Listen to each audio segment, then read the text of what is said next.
People who are good to you and good for you is so hard to find that if and when you do, you find yourself placing high value on and holding on to those connections. And they may serve you well for a season or for many seasons. It's only God who truly knows the order and path of our lives. And should we trust Him, it's by His Spirit we will be led into all truth. Seasons change, and it may be a very season where what seemed solid begins to crack and crumble. If God is calling for change in your life, understand that He knows what is best for you. There are many reasons why one who walked closely with you may not be able to any longer. Abraham and Lot went separate ways because the accumulation between the two of them had become too great. Lot was separated from his wife because her heart longed to remain in a place God was delivering them from. Orpah was separated from Naomi because of loss and hardship, and she returned home where she believed she would best thrive. And my last example, Judas was separated from Jesus because of greed and betrayal. All different scenarios, yet all happened inevitably according to the will of God. And these weren't fly-by relationships either. There was great connection and great love between them, and they ended. When this happens, if this is happening, you have to be okay with two things.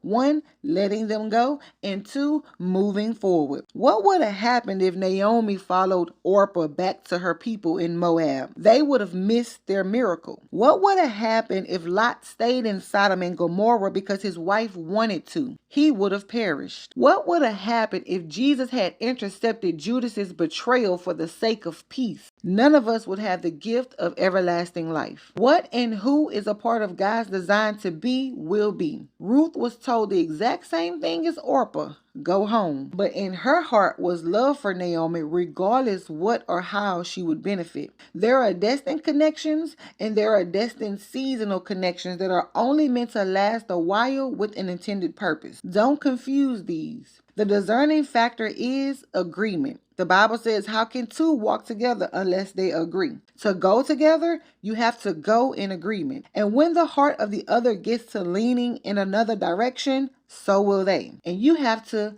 be okay. You will feel the effects, and you may even have to heal from the effects, but be okay, knowing that God is in control.